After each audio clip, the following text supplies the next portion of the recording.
What's up, everybody? Justin here, After Hours Auto Sports, After Hours Drift Shop. Just wanted to make a quick update video on Josh Love's Formula Drift E46.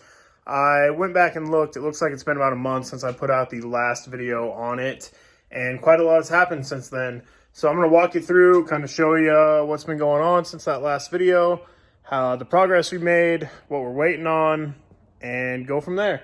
So we're going to start under the car, since it's up in the air right now. And also, apologies, the shop is a disaster right now as we've been building two cars in it and it is an absolute mess. So apologies for that, but yeah, let's get under here and start kind of going through some changes and some decisions we made. So starting at the front of the car, we made this bash bar in-house. We did all the fab work on this car in-house. The only thing this car has left for is sandblast and paint, which Supreme Refinish covered for us. So last year we were running a CX Racing E46 just intercooler. I think that was causing us some power issues, so we went ahead and switched this year to the center outlet treadstone. Much nicer unit, much better flow ratings, much less pressure drop, all that kind of stuff.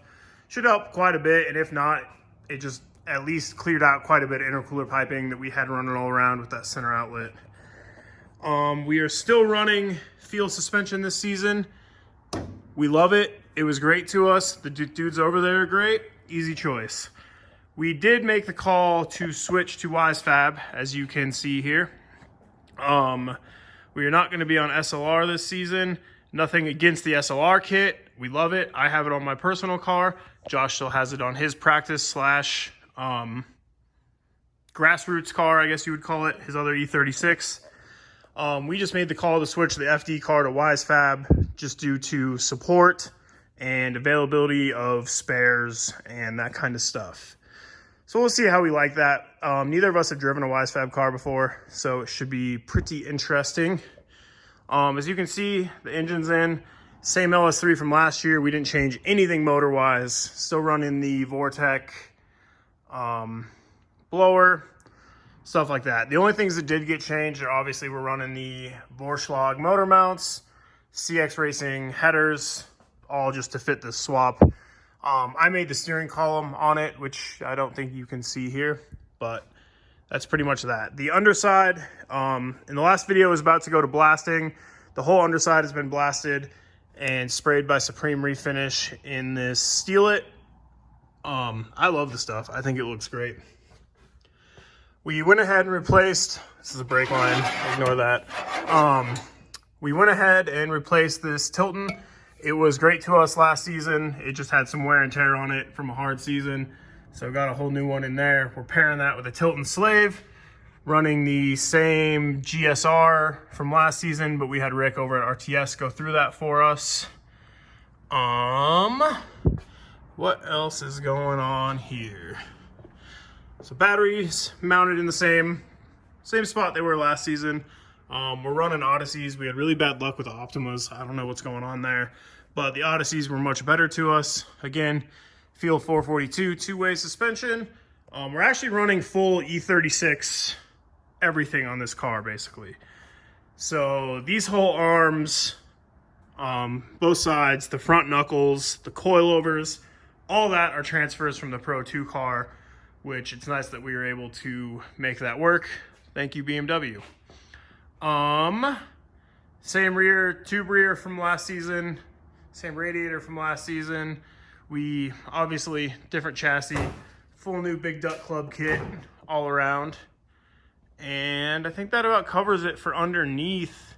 So let me get this down and then we'll go from there. All right, so we're here at the back of the car. Like I said, same E36 stuff we ran last year. Seems legit garage, dual caliper conversion, rollwood calipers, same radiator, new Big Duck Club for the new car. Looks great on there, fits great. Some eBay's specials. Those things are gonna get blown out. They always do. We're working on getting some stuff together, so it might not be the cleanest in here right now, but the radiator's in, fuel cell's in. Still need to make the lines up to the motor, but that's quick. PBM brace installed. Thanks, Kevin, for letting us run that and keeping our subframes in the car. We made this rear firewall, and then Brandon Pesa over at Missile Works did the bead rolling on it for us, and it came out looking so damn good. It's probably one of my favorite parts of the car, actually. Stole some good ideas from some other people there. Got the fuel filler, fuel gauge right on the outside. That way when you're filling the car, especially if you're back here, you're not trying to watch the dash that's in front of the steering wheel. As you can see, that's kind of a weird angle. So we decided to put a second gauge back here. The driver will still have a gauge on the dash, so he knows what's going on, but this will make it easier on us in the pits. Same cool shirt, same fire suppression, same VAC Motorsport floor plates, same dash even. The E46 fiberglass dash fits the 46. How convenient. Same handbrake, same seat, same steering wheel. There is some changes on the other side I will hop over to. So we went ahead and we changed it up a little from the dimple die style plate everyone runs.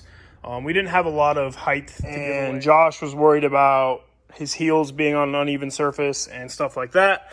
So we went ahead and came up with that. It seems to work pretty nice. This tilting pedal's looking good in there. They're pretty much all plumbed up. Well, just the front's plumbed up. The reservoir is up under the dash. You can kind of see. You do have to pull the dash to get to it, but it is three wing nuts, which are actually getting replaced with some nicer looking knurled nuts.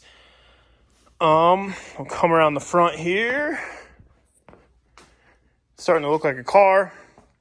Those dimple die gussets on the cage came out really nice. The big duck club is looking sweet. The Duraflex hood actually fits, looking good. Some eBay special headlights because we wanted angel eyes. Coolers mounted. Still need to finish that that oil line there. Needs shortened and stuff because we changed pans, which changed kind of everything. So yeah, it is looking good. Like I said, the same engine setup from last season, our Vortex Supercharged LS3. Only change was the intercooler. I have to refix a couple little things from the wreck, stuff like that. Made new valve covers for it today. Need to finish plumbing the fuel system. The rear mount hoses are installed. Need to finish plumbing it, but it's so nice to get rid of that booster. Holy shit. And yeah, that is pretty much it. It is close. We are still waiting on some parts. I'm waiting on a transmission mount to get the transmission in, the rear subframe to get the quick change in, and Outbreak Autosports is building the wiring harness as we speak. And all that stuff should be here within the next 2 or 3 weeks. So I'm hoping to have this thing testing by the 1st of the month. And yeah, that's pretty much it. If you have any questions, feel free to drop a comment, hit me up, whatever. I'm very transparent. I don't like secrets in motorsports.